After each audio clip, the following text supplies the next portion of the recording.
Marcos Longinus, the Great, and Robert Powers, by Isaiah Drone III. First ed. P. Centimeters 119721888771. Summary: a New York City teenager is released from the juvenile facility and shortly after falling unconscious from a failed rescue attempt in a burning apartment, waking up in hell where he must fight. ISBN 1. Warfare Tactics, Fiction. 2. Adventure and Adventures, Fiction.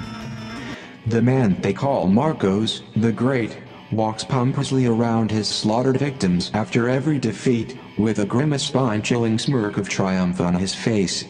A masculine man by description with broad shoulders and a face the tint of olive leaves. His eyes stained red from the constant torture of battles with men and spirits of the dead awaiting him in hell. He is in a battle to the death against a confident warrior that has never been defeated and twice his size but with a tenth of his roar, as he quickly maneuvers and draws his sword out of the flesh of another victim, still to find no peace against the war and bounty on his head from the Roman Emperor. The blood of battle drenches his sword as he wipes the fragments of death from his blade onto his padded trousers. The air is frost cold as the winds whistle through the coastline from the sea like a nightingale. Marcos' heart beats against his chest heavily as he crushes down on his teeth to stop some of the pain from the cracked skin splitting his bloody chapped lips even wider. Marcos Longinus, the Great, is a hybrid descendant of the great Cleopatra Egyptian Queen IV and Marius Emperor of Greece. They are his grandparents. The Egyptian queen was born in 40 BC. She was both called Cleopatra and the Ptolemaic princess, being half Egyptian by her mother Helene II and half Greek by her father Marius Anthony.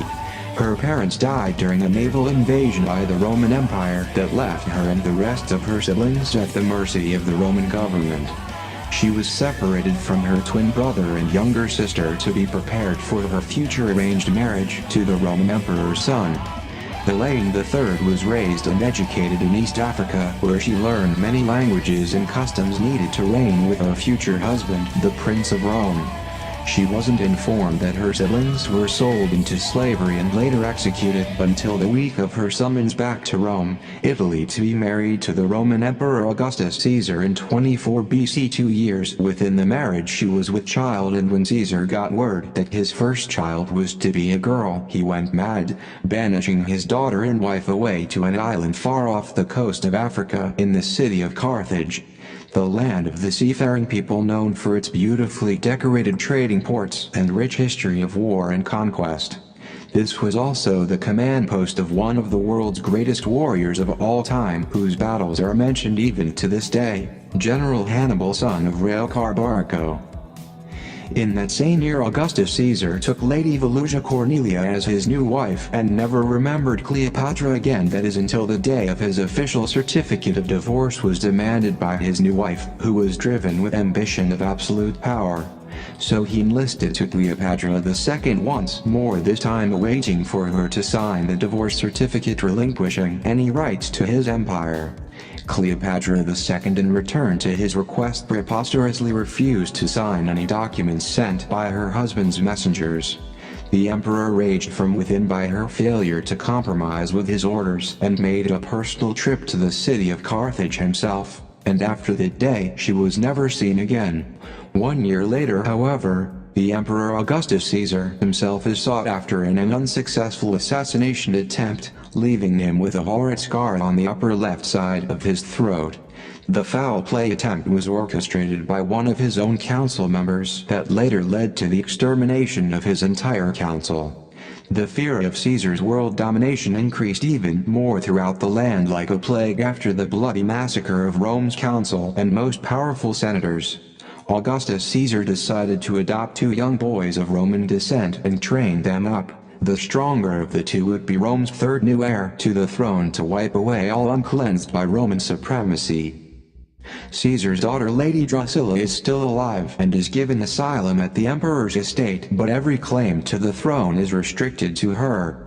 Her conversations with her father, the Emperor Augustus Caesar, are shrewd and emotionless, leaving her feeling worthless like a servant girl. Despite her father's lack of attention, Drusilla is encouraged to meet people abroad, so she travels great distances and becomes friends with powerful rulers and governors within the confines of Roman provinces. These journeys are strategically set in place by her malicious father, the emperor, so that Drusilla might encounter a man to someday wed as her husband in a province far away from Italy, so that the emperor may rid himself of his daunting past. One day, while traveling on her 6-man human carriage laced in fine rubies and filled with rose petals, she notices a Roman centurion soldier making eye contact and taunting smiles at her. He is one of the new Roman guards handpicked to escort her to the new jurisdiction of Judea inhabited by the Mosaic people south of the Roman Empire. The centurion's name is Longinus, and he is riding his heavily armored horse in the front ranks of the convoy while posting security, as the noble Drusilla is escorted to meet her old friend that has just been promoted to governor. Drusilla is outraged by Longinus' behavior as a Roman soldier and is ready to report his conduct to his commander upon her arrival to Judea. These gestures were outlawed in those days, and the penalty was death by crucifixion, so it was hard for Drusilla to understand why this soldier was livid enough to pull such a stunt. Suddenly, in the midst of the horizons, a shout rings out, "Protect Her Majesty at all cost!" Apparently, a starving wild boar was charging straight toward Drusilla. Perhaps it could smell the assortments of berries and wine in her carriage. This hideous creature's body was solid as a rock, with 2 6-inch fang-like tusks slobbering and grunting at the mouth, and now it was airborne in the direction of Drusilla's scream. Longinus jumps off his horse, and with one blow to the head from his spear the beast is killed in mid-flight, landing right beside the princess in a ghost-like facade on the ground. Drusilla is already on the ground from falling off her carriage in utter terror, trying to escape the attack from the gruesome beast, and all she sees when the dust clears is Longinus' eyes looking upon her. Drusilla immediately saw a different image of the centurion that day as he asked her, "Were you hurt, Her Majesty?" Word of the attack spread, making Longinus a hero, and talk finally reaches the ears of the emperor, Drusilla's father. But he remains unaffected by his daughter's near-death experience, so much to the point that he, shortly after hearing of this incident, insists that she move to that region permanently.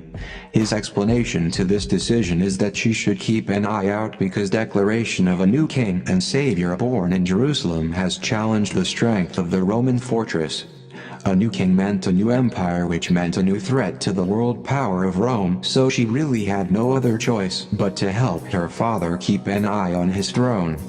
She reluctantly agreed to relocate to Judea under the protection of her longtime friend, the governor. Drusilla, accustomed to those lands even before her mother's Cleopatra's disappearance because of their former experiences in that land. From time to time they would get many invitations and special occasions to sit in the homes of important council members and great politicians as they visited the city of Carthage, the seafaring people. The council members and statesmen would let Drusilla listen in as they showed her how to negotiate political points of view in front of an audience. Pontius Pilate, the newly stated governor by her father the emperor, also would be in debate in this region because he had a trading port in that city, so he too often visited to store his soldiers' supplies, making them readily accessible for wartime efforts. Governor Pontius Pilate would also be at these auctions to negotiate trade, so Drusilla already knew him from the days of her mother's still political affiliations to Rome despite her banishment. The emperor orders Governor Pontius Pilate to arrange for his daughter's travel to his home and also commissions him to find her centurion soldier to marry in hopes to have a grandson that would one day be the general of the Roman Empire. Because of Drusilla's royal ancestry, the governor orders his most skilled soldiers to accommodate Her Majesty throughout the eastern province. Shortly after Drusilla turns 24 and is settled in Judea, she and Longinus are married. Perhaps she fell in love with him that day. He saved her life from the wild boar. Drusilla is 2 years older than Longinus when they married in the court of the governor's estate. Marcus Longinus is born 7 years after they are married in 9 CE inside their quarters of the Roman fortress. Longinus is the man that pierces Jesus Christ in the side and becomes a follower of the Christ through Peter, one of the apostles. Longinus becomes a saint after being martyred by the governor while Marcos is deployed in a war against Germania. Before Marcos' father is beheaded for Christ's name's sake, he makes one last dying wish to God before his earthly demise, and that is for his only son to also give his life to Christ as he has. Marcos dies on the battlefield at the Battle of the Medway and enters hell, where he hears stories and falls in love with the Savior Jesus Christ and starts a great battle in hell. This uproar is so great that many men are drawn to Marcos' intensity and are recruited into his army. Marcos' army is scattered and he becomes separated from his army during the great battle. While he is fleeing, he runs upon his newfound friend and the fighting begins again, this time leading him and his cohort to the gates of hell, where Marcos is almost released, but instead his new friend is given another chance by God on the earth. He helps his new friend enter Earth's dimension again, this time as a champion warrior in spirit formed from the many battles endured while in hell. Marcos becomes the advisor and best friend to this teenage boy named Robert Powers. The setting is New York City, New York, and the year is 2018 AD. Chapter 1. My name is Robert Powers. I'm 16 years old, and up until a few weeks ago, I was living in a juvenile detention facility in Queens, New York. The principal of my school sent me there for being disrespectful to the teacher and fighting in the hallway. He said that it was gang-related. My guardian, Ms. Davis, gave up on me, and I don't blame her because I caused her enough grief for one child. Before her, I didn't even have a place to stay because I didn't know where both my parents were living. My biological parents, that is, sighs Robert. For that matter, I didn't even know if my mother or father were still alive. Teachers didn't help the situation much either by all the name-calling. Teachers called me a troubled youth ever since elementary school. I remember those teachers were mean toward me too, especially when they plead my case in front of the school jury after a mistake I had made. Funny how? Said Robert. Now look at me, New York's finest junior league firefighter. All because I chose to do the right thing by saving the life of 3 children stuck in a burning building. I remember it like it was yesterday. Robert chuckles. Black skies mix over a grayish landscape shadowing over the peak of the apartment high-rise with background sounds of people choking. The New York City streets were filled with the fumes of smoke and toxic gas as it vilely creeped from the burning apartment building. I would have usually stayed clear of stuff like that, but I had a strong feeling that day that my life was about to change forever. Yeah, I guess you could say it was fate. Anyway, I walked toward the burning apartment building and all I could hear was this loud sound that I had never heard before. Because I was curious to see inside, I had no fear of being consumed by the fire. The building looked like something from a horror movie. The more I think about it, I continue to keep moving, walking closer to the curb because I was drawn from the excitement of the sounds coming from the apartment building along with the normal crackling noise any burning building that size. I remember starting to cough uncontrollably really badly as my chest filled up with smoke. Phew, I remember saying as I looked up to the rooftop of the building. Look at all that fire and burning wood, said Robert to himself. It was amazing and scary at the same time, I thought to myself while trying to get in closer without choking to death. Then suddenly I lost my step on some object on the ground. That caused me to trip over the curb next to the fire hydrant. Down I went. Flop.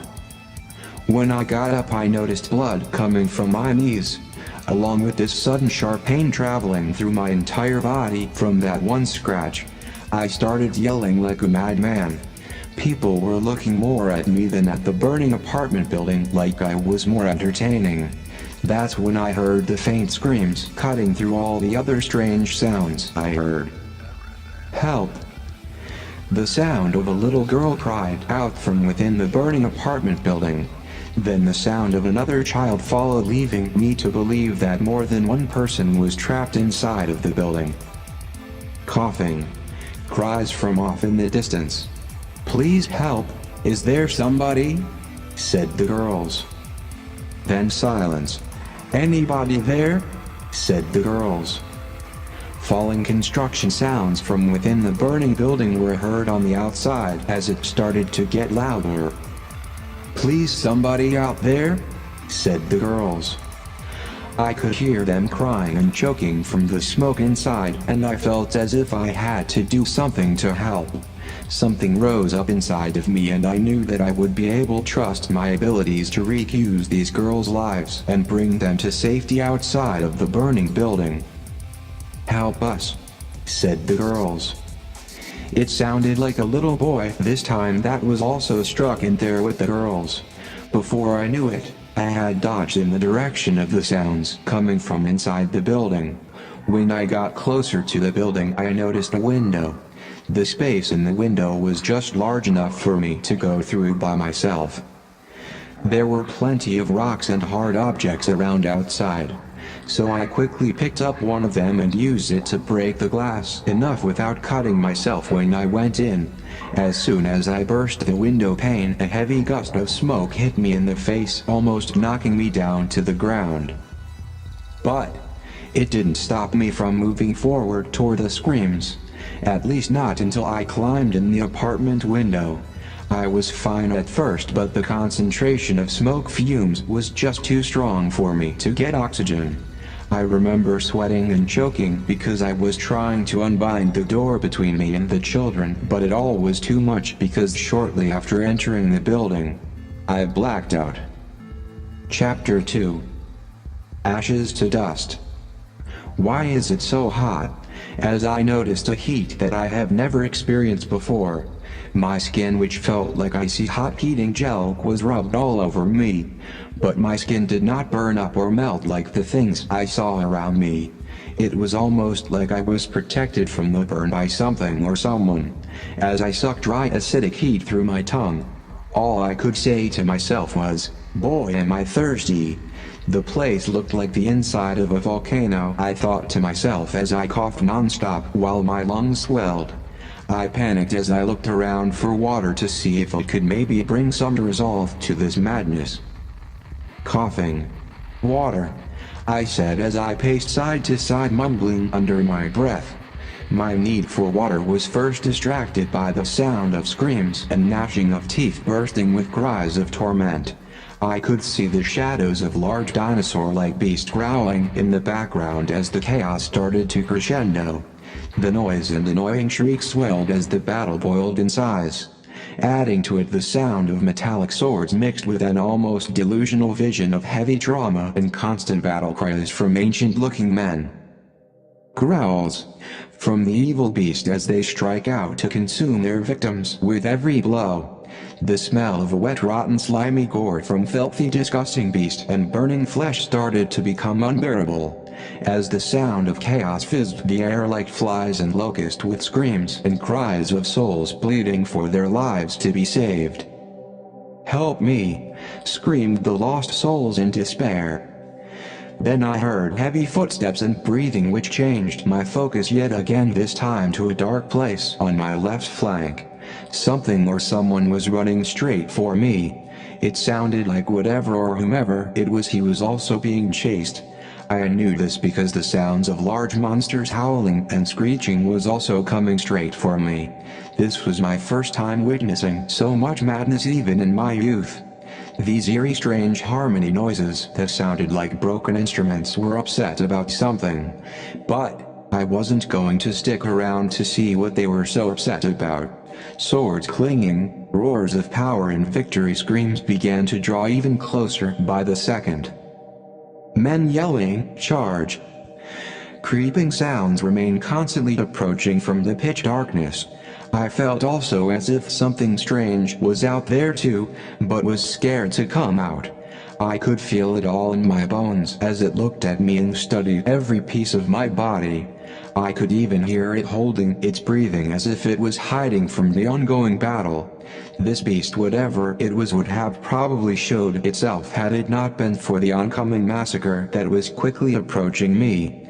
The sound of terror and the stench of untamed muck hovered in the air as the battle raged on through the night. Cries of crisis and torture asked for help as I continue moving in the opposite direction of the fight. I had almost gotten away until something or someone cried out to me from behind.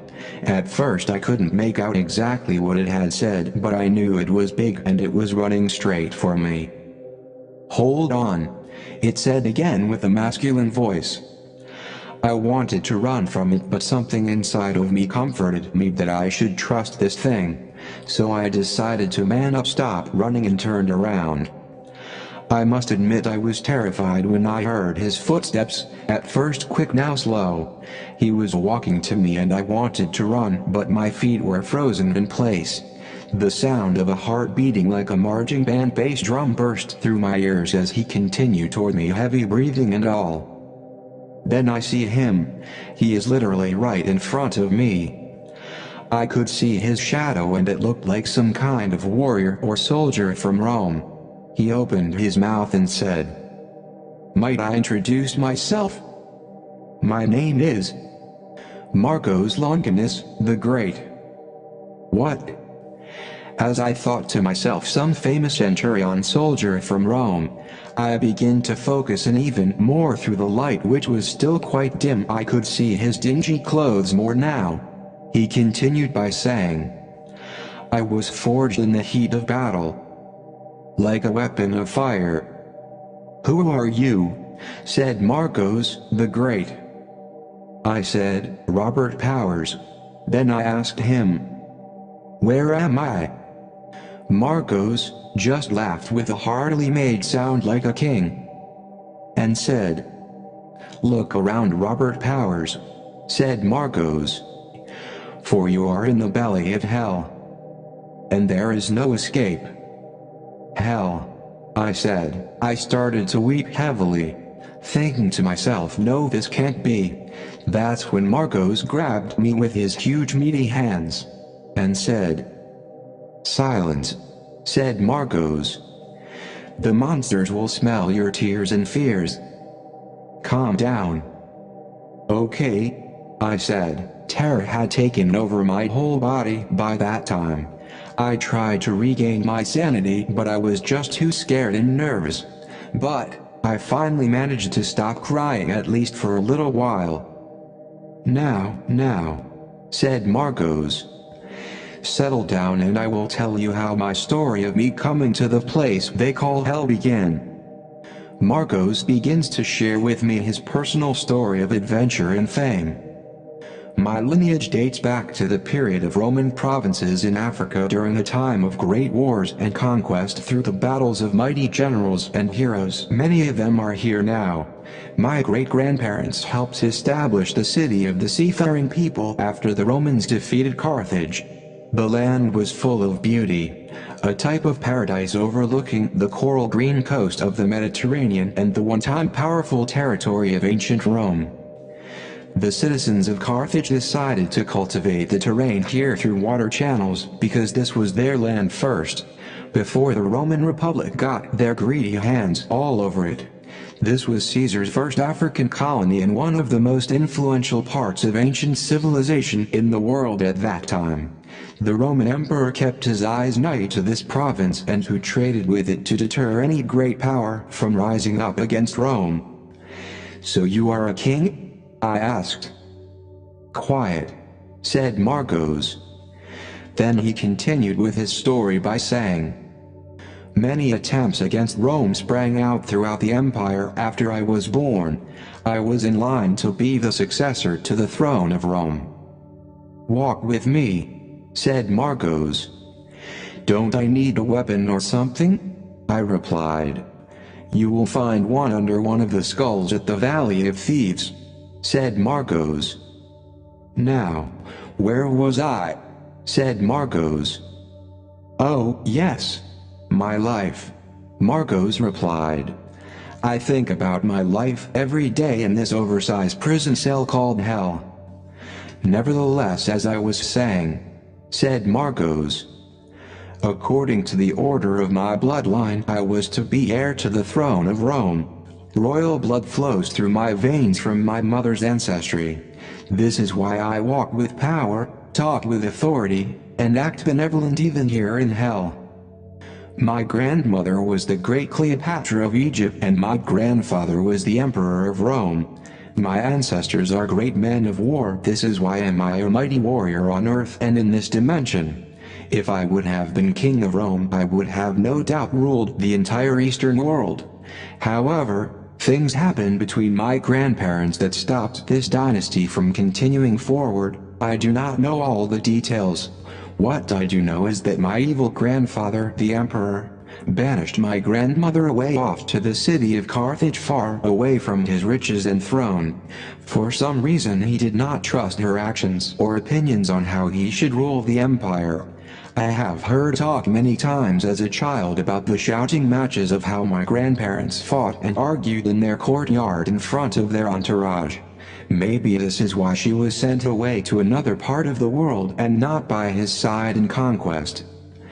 Some believe that he ordered her assassination after he remarried, whom my mother called the Baroness. I don't, neither do I care, but I was told many things, even that my grandfather was ashamed of her because she resembled weakness to his throne. Whatever that meant. When my mother was born, it made things more complicated in the marriage because a mate had to be chosen for her as a child. The mate had to come from a select number of family within the royal inner circle. My grandfather, the emperor, wanted a son to follow in his place at the throne to symbolize strength and longevity. Rome was already engaged in many battles at the time of her birth, and it was considered a bad omen for battle prediction when the king bore a female child in his first stock. I began to hear strange sounds chanting in the background while Marcos was talking, to the point to where I couldn't ignore them anymore. Okay. Excuse me, Marcos, I said. Something is growling at us. Yes, said Marcos. We are getting close to the Valley of Thieves. It's just across this ridge. Something black and big was behind us. I could feel it close on our trail, as I told Marcos. It's a giant door, replied Marcos. Take cover because the demons know we are here, and the monsters are under the control of the demons. They will attack you first. You are the weakest, said Marcos. Attack me. What should I do, Marcos? I asked. Get behind me, said Marcos. No, I cried out to the top of my acidic-filled lungs. Quite, said Marcos. I instantly stopped after Marcos shouted at me, and so did the growling. As a matter of fact, everything became silence as we began to enter into this shadow. I was quiet the whole time up until I noticed that we had entered into something from another world, more evil and destructive than before. Whatever that was in the room with us hated us so much to the point that you could feel that it wanted to peel the flesh from our bones slowly. Marcos, what is going on? I asked. Chapter 3. Subtle Evil. This is a portal, and there are many of them throughout hell and earth from what I noticed since I have been here. I discovered my first one the first time I fell into hell.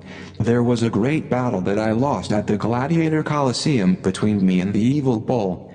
I was the greatest gladiator in those days until I turned my back to an enemy that had no respect for the honor of battle. He pierced me in the back with his 3-foot-long horns and ripped my lungs as he picked me up off the ground with his horns and almost bled me to death. I entered into a wormhole that brought me here. But I didn't stay long. It was my first warning to change my heart to Christ Jesus. These wormholes are all around us in the air, and this is how demons are transported from this dimension.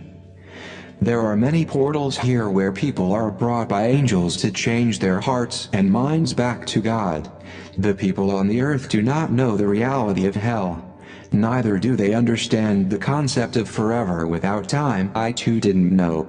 I awakened days after the battle with the bull bandaged and sent back to my regiment to fight in the war. Because I had tasted death and lived through it, I was even more hostile than before. My heart was not changed, said Marcos. Whoa, so that explains sinkholes? I asked. Yes, sinkholes are drainage holes that empty into the many rivers down here, especially the Black River, said Marcos. The Black River? I questioned. Yes, the Black River, replied Marcos. The portals here only have the power to travel through the presence from dimension to dimension because only God is all three. These portals have been from the beginning of time, and it is not a new discovery in the spirit realm. It is how the spirits travel. The spirits can only occupy that dimension for a certain time before the power field brings them back into the environment of hell. This is why the spirit must find a body to host as their home to stay in that dimension for long periods of time. While those spirits reside in that host, they are able to control the way communication is received and transmitted. This is why those demons we were fighting look like parasites? I asked. Yes, Robert, said Marcos. You are starting to figure things out very good.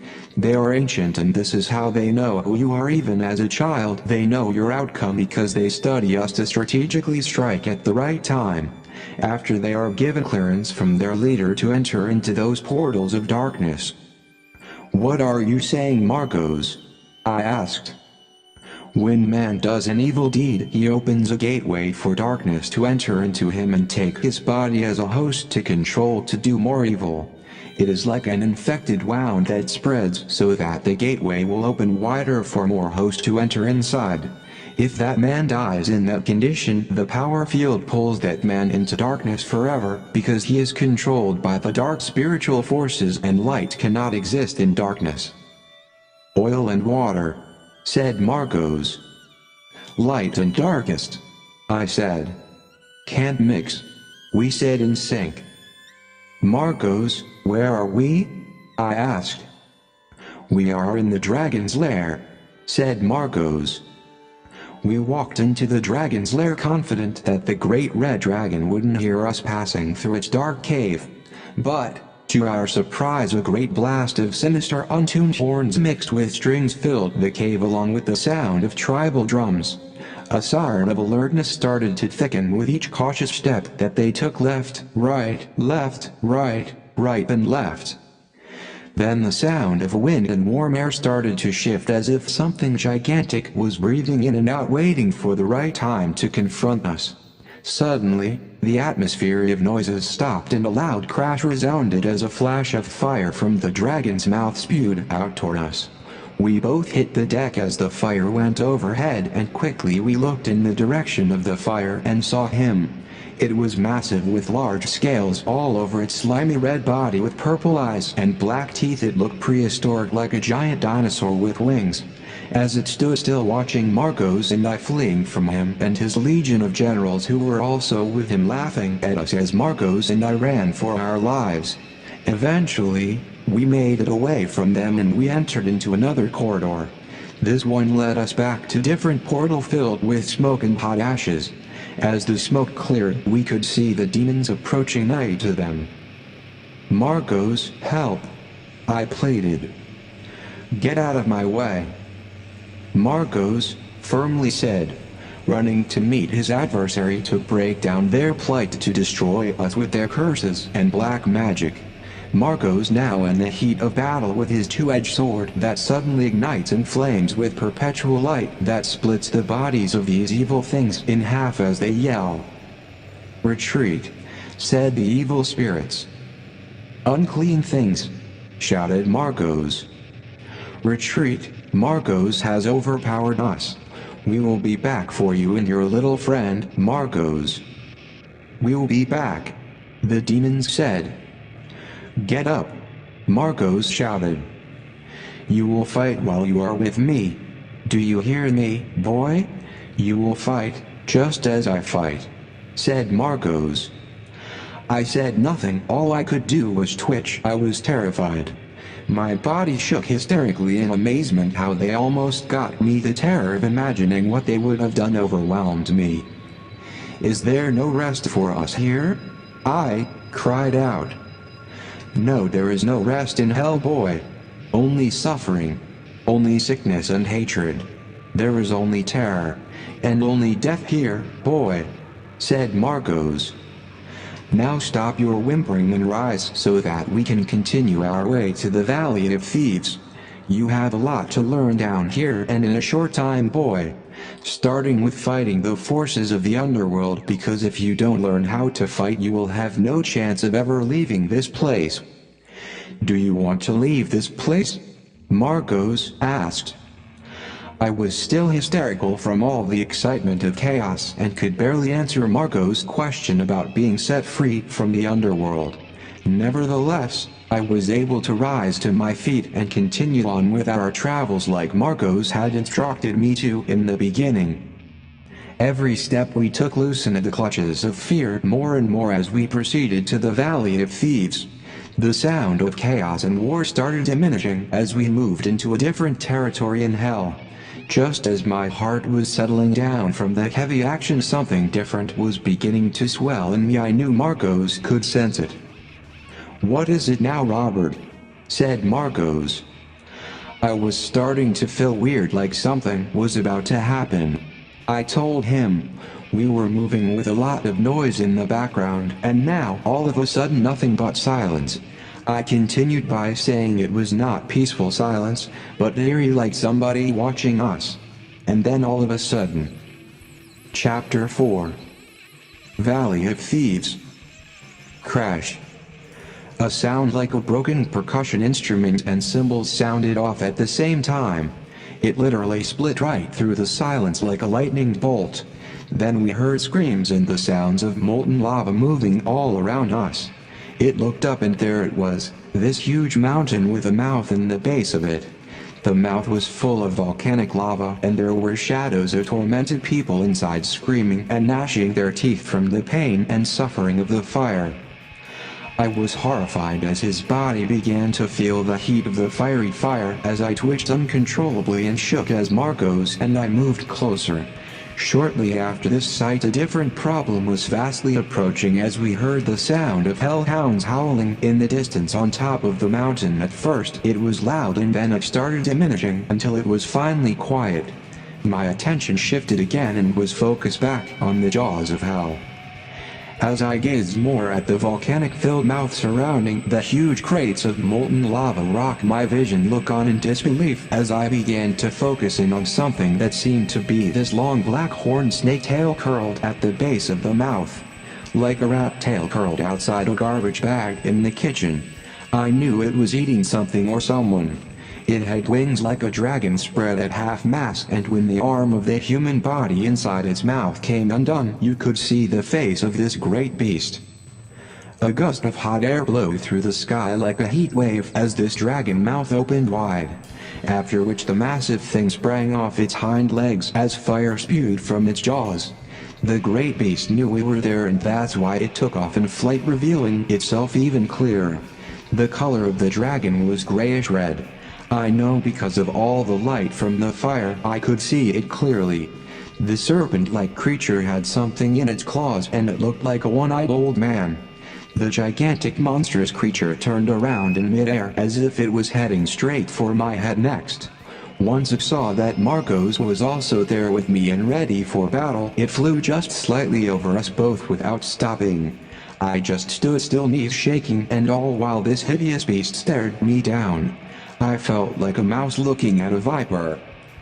It looked at me with its giant blue-purple eyes embedded with red jagged knife-shaped pupils. I was too afraid to call it Satan for fear that it would have answered to the call.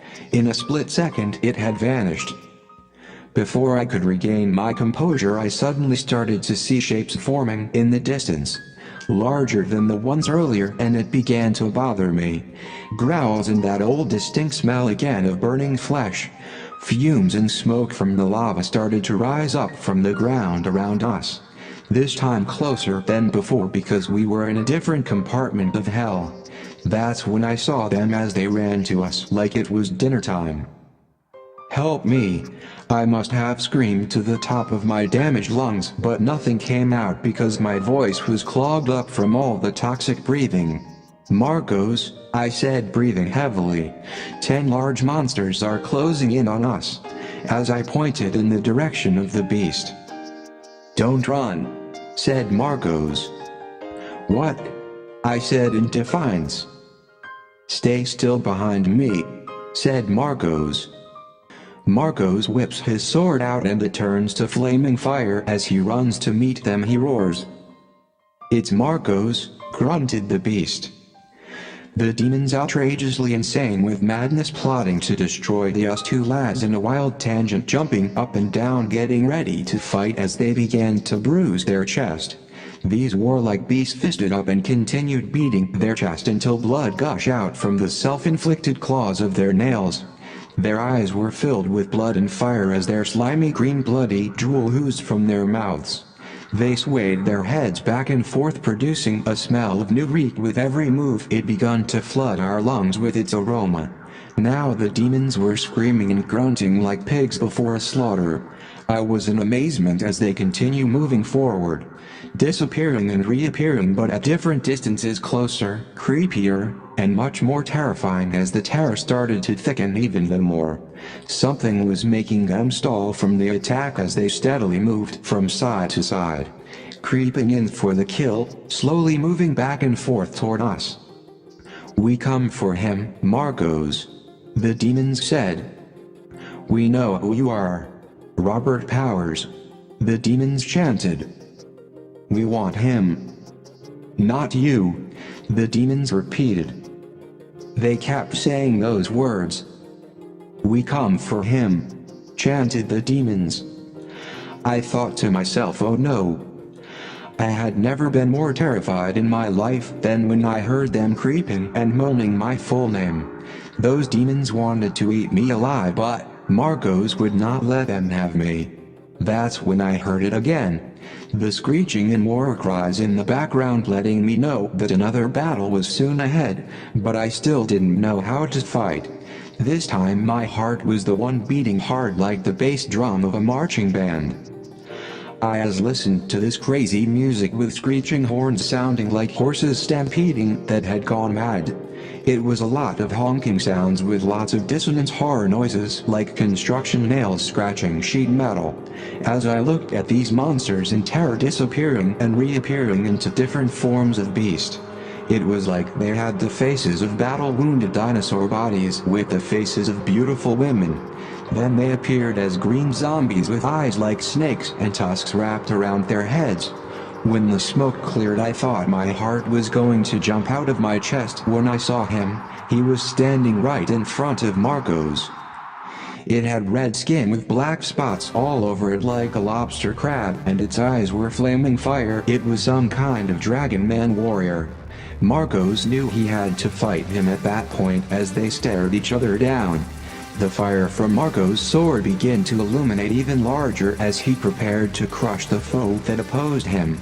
Marcos staring back into the face of terror from this beast man, ready for anything, as its immortal mouth opens and says, "So we meet again, Marcos the Great," said the dragon man. "So we do, Baal," said Marcos. "Why are you here, and why should I let you enter into the graves of thieves?" asked Baal. Marcos sighed. "You'd know what valuables lay there," said Baal. Marcos sighed again. "Baal," said Marcos, "we are in search of the sword of the king of Edom." Baal begins to chuckle almost uncontrollably. "Really?" said Baal. "You know you cannot have that sword. It is of great meaning to us in the Valley of Thieves. The sword was used to defeat the Israelites and will be used again in the great battle to come. The king of Moab sacrificed his son on the wall to me that day for the sword. As he faced east of the Sea of Ash where the tides ebb low, his act brought my fury upon the people of Israel. Do you know who I am?" said Baal. Marcos sighs again, but keeping his focus on every move. Because of the Moabite king's burnt offering I fought for him. His servant girls danced to me in their victory. They danced the passionate dance of death, said Baal. Deep bass sounds resonated from his mouth as Baal laughs out loud to mock Marco's request for passage. Ha, I am the god of mortal combat to stop those that oppose the kingdom of hell in all its lavish grandeur. I am the one that made mighty men of valor swear by my name to attain riches and fortune on the planet you call Earth. I am the one that deceived great men into thinking that they too were immortal gods. I am Baal, the god of the storms, the sun god, god of lust of the eye, and the pride of life's accomplishments. How do you like me now, ha? I'm a bad mama jumma, said Baal. As he continues to get louder, the deep bass sounds off all through hell as he laughs. Well, I am Marcos Longinus, the Great, said Marcos. What? A centurion soldier from Rome? Are you kidding me? Baal laughed. How dare you? Said Baal. Baal immediately starts turning into another creature as he laughs. His voice deepens to the sound of an even lower bass. The sound of laughter grows larger as the audience of Baal followers join in on the excitement. He is transformed into a four-headed and six-armed beast with different faces, one of a long-bearded king, a male calf, a blackish-gray cat, and a grayish toad, with every face hideous and repulsive in their own right. This was the work of nothing more than pure evil that had been in this place since the beginning of time. Marcos didn't fletch a muscle of Baal's whole transformation. Marcos stood his ground while I on the other hand looked on in shock, yelling at the top of my gas-filled lungs. It was like being in a gas chamber and terrified all at the same time. As Baal continued to morph into this creature, Marcos began to introduce himself as he gave a speech for all to hear. I was forged in the heat of battle, like a weapon of fire, said Marcos. Marcos walking back and forth as he gave his powerful introduction speech to Baal. By this time Marcos' sword began blasting sparks with pure white fire as it propelled blue lightning bolts. Baal stares Marcos down with his soulless jet-cold black eyeballs protruding out of its eye sockets. His opponent is a formidable enemy, but Marcos accepts the challenge with a champion roar. Baal roars right back at him even louder than Marcos as their bodies collide with each other in a violent bliss of agitation. The Valley of Thieves begins to rumble like an earthquake as they fight boldly to the death.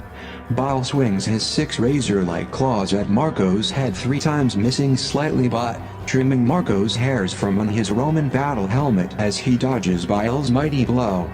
In return, Marcos jumps 6 feet in mid-air in the direction of Baal's toad head to chop it off his neck.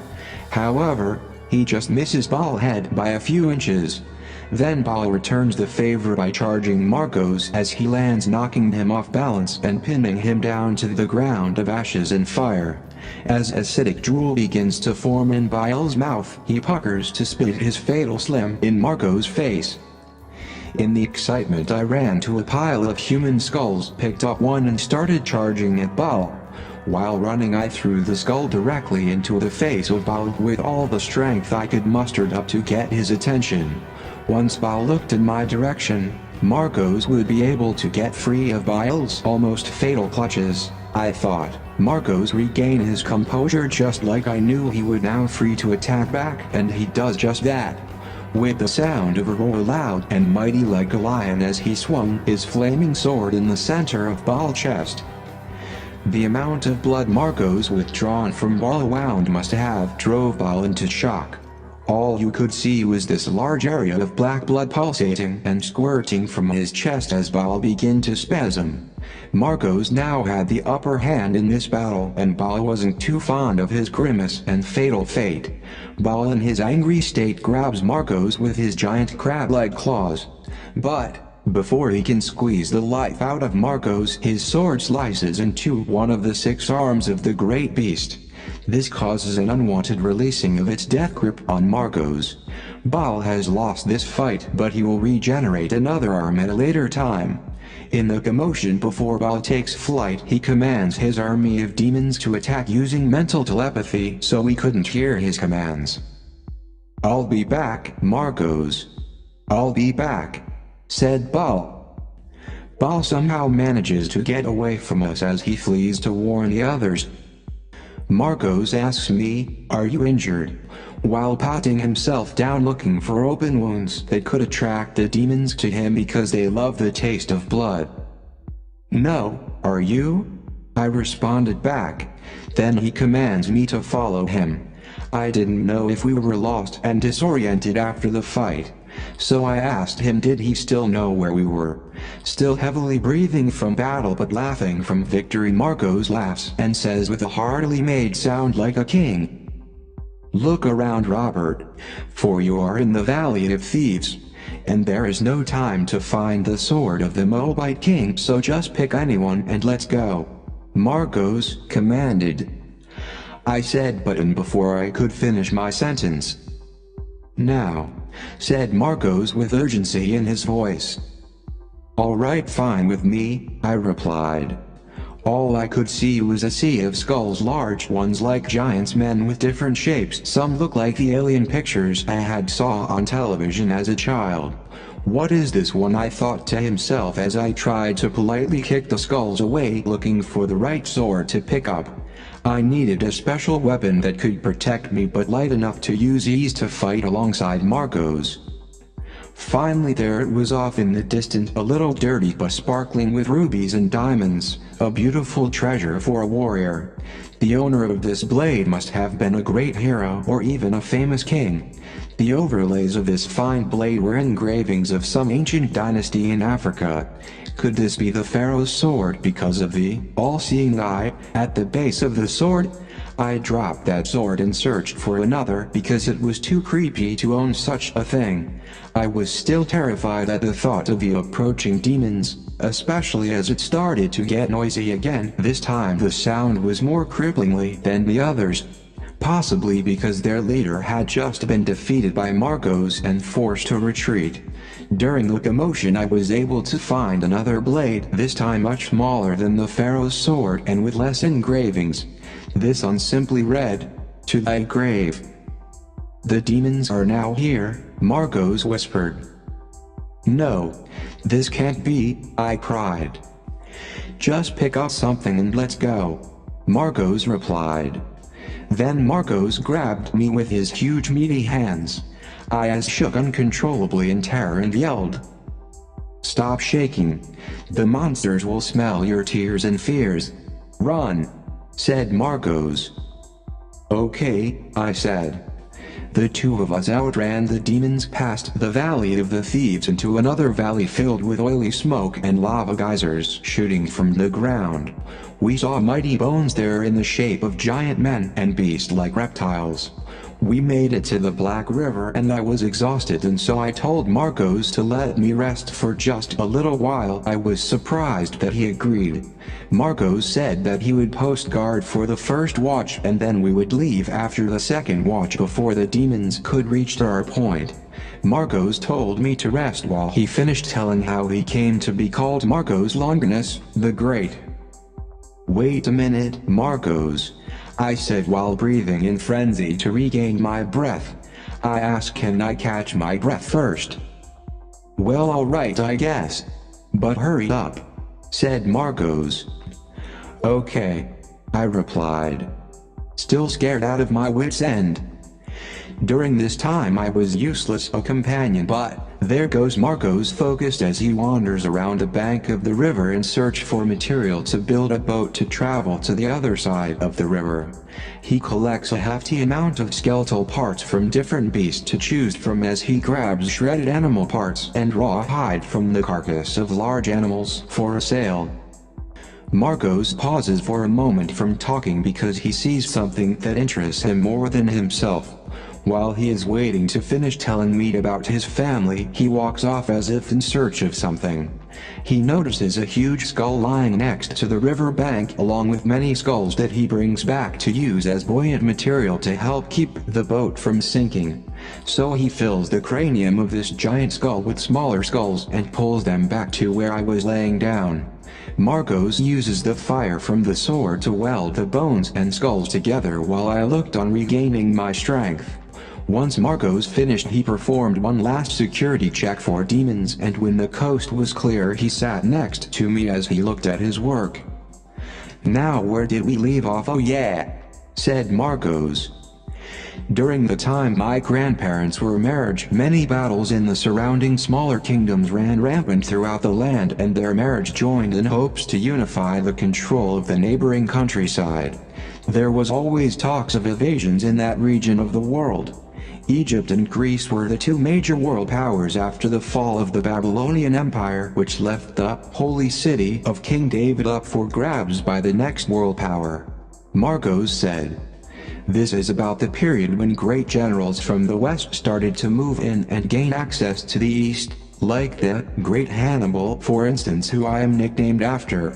What made him popular was his many successful battle campaigns against Greece, in which he almost fought single-handedly. After his defeat, Greece realized that its empire had taken great causalities, leaving them prone to outside attacks. Rome, who had not yet fully started their campaign of Romanization, were still just a republic until around 27 BC. That year many votes and political meetings took place in Rome that decided to create their own empire of world domination. They seized many villages, renaming them in the name of provincial reforms, providences," Marcos said. In the meantime, those same background noises of destruction and chaos started to boil yet again. "Robert, wake up. They are here," Marcos said. Moaning and groaning in the background started to increase in volume as I told Marcos I wasn't sleeping. "Look over there to the Black River. We will cross over there," Marcos says. The river flowed and looked so peaceful and calm even though it was jet black. I asked Marcos, "Can't we just swim across?" "No," said Marcos. "The river is filled with all manners of beasts ready to devour us both. Let us hurry and push the boat into the river before the demons get here." But it was already too late when Marcos said that. They were already here and I still didn't know how to fight. "What should I do, Marcos?" I asked, as the sound of screeching alerts rang out around us as it is approaching rapidly. "What should I do?" I asked again. "Fight them, young Robert," Marcos replied. "Fight them while I push the boat," Marcos said. I couldn't help it. I started to cry as I walked back and forth in a nervous, idiotic meander, trying to convince myself that I could also slay the demons alone and without the help of Marcos.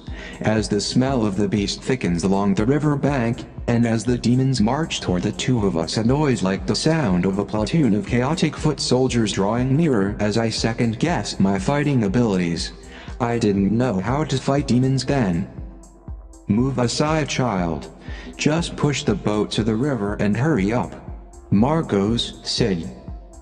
Marcos, the Great, runs to my aid, lifting up his sword and with a loud voice and declares, "I build a wall of fire around me," Marcos commands. The demons begin to tremble as the wall of fire starts to erect itself from the ground and surrounds Marcos as he charges his blade, fueling this energy sphere that encases him with flames activated by his sword that glows brighter by the second. He shouts out again, this time in Greek.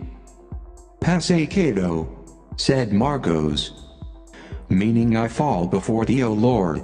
A thunderbolt of lightning reaches out from his blade and bruises the heads of the demons, sending them into flight from Marcos, the Great.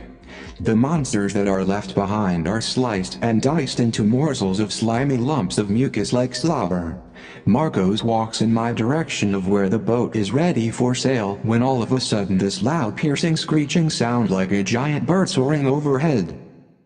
Whatever kind of winged creature it was, it stalked us from above while changing the levels of wind speed. But Marcos remained steadfast as his feet stood still from the slimy, filthy slain demons underneath his feet. The sound of the giant creature is heard again, this time much closer behind their heads as a sign of a possible attack. Ambush. Don't get in the boat yet, it's a trap. Marcos yells. I was frozen in my steps as I helplessly gazed at Marcos running in my direction again, no doubt but to save me from the clutches of this creature with wings. By this time silence had filled our entire surroundings as those monsters lay quietly as if drawing lots to see who was up next for the next attack. All you could hear was the eerie sound of their hearts pulsating throughout the air of that region. The excitement of the chase must have drove the flying creature into a stalking frenzy as it continued to fly back and forth above our heads. It must have thought that we would be an easy target to savory as it preyed on us to make the wrong move. This oversized winged beast was so big that every flap of its wings created a heavy gust of warm winds as it appeared mean and ugly as ever. I told you I would come back, the dragon says. I was waiting patiently for you, my friend. Marcos replied. The beast laughed in a bass sound as deep as the abyss itself came from its mouth as it swooped in for the kill. This time it went straight for Marcos and his sword as it charged him with sonic speed. Marcos' sword had not yet caught fire like it normally did, so he had no way of defending the attack from the dragon. In the rush, Marcos was struck in his right arm by the dragon, causing him to drop his sword to the ground. Marcos tried to recover his sword before the monster could turn back around and attack again. But Marcos realized that his arm was injured from the weight of the dragon's attack so much to the point that it was immobilized him, and he could no longer grab the weapon with his right arm to fight. By this time the dragon has already turned around in midair, this time heading in the direction of the sword at full blazing speed. Robert. Marcos yells.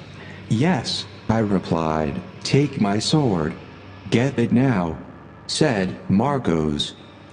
I ran in the direction of the sword, screaming at the top of my gas-filled lungs and jumping with all of my strength, mind, heart, and soul toward Marcos' sword. I managed to grab the sword just in time to meet the dragon with the tip of its blade. Hew. The great beast is pierced in the mouth as the power of the sword ignites with a mighty fire. The flaming sword totally annihilated the dragon, sending its body parts into a million different places. I asked Marcos, how did I make the sword ignite with fire? It was your faith, Robert. And I knew you could do it. Marcos replied. Now help me to the boat, we must keep moving. What about your arm? I replied. Don't worry about my arm right now. Move out, Marcos said. The two of us finally entered the boat and everything for the first time appeared to be safe, at least for a little while. The river was drifting to the western region of hell, to the Sea of Lost Treasures, where sailors and pirates were never seen again from their treasure hunting conquest at sea. It was the Holy Grail of shipwrecks, with untold amounts of treasure there buried at the base of this great sea. Many wars were fought at the sea, so there were thousands of lost souls at place. The story has it that the sea would open up and swallow whole ships, sinking every man to the bottom of the sea.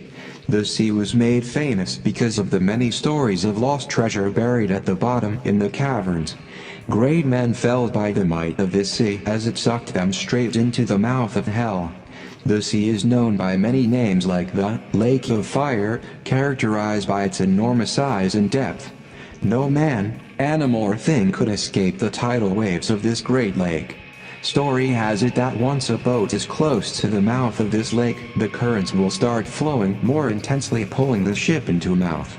Marcos tells me that we must abandon ship before the currents take them to South Hell, away to be lost in the river of fire for eternity.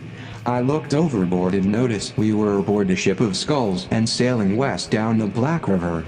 I asked Marcos, how is your arm? Look, your focus needs to be on the river. Watch the river, not me. We are not safe in this river. Marcos replied. Besides, I will heal soon enough, seeing it that you are not quite yet ready for combat, said Marcos. Will you train me now as we sail the river? I asked. Watch me, said Marcos. I can barely see you, Marcos, I said. Marcos stood at his feet holding the sword in his left hand and began to swing the sword in different directions. Each swing seemed deadlier than the first as his motions displayed his artistry of his craftsmanship. He was silent as he taught me the ancient steps of a swordsman. He was teaching me the basic steps that needed to practice first. Even in his teaching, the flames of the sword ignites every time Marcos would thrust his weapon in the air. First thing first, said Marcos. You need to know how to kill the opponent as quickly as possible first. Now practice what I just showed you and do it silently. I need my rest so that I might heal my body completely, Marcos replied. I tried my best to be obedient to my teacher's instructions as I quietly practiced the routines that Marcos showed me. I swung the sword using both hands, but the sword seemed dead with no flames, but I kept swinging with mighty thrusts, until I found it very difficult to handle the sword like Marcos, who employed finesse and confidence with every jab and stab. I made up in my mind that I wasn't going to give up because my life and Marcos' life depended on how well I could fight.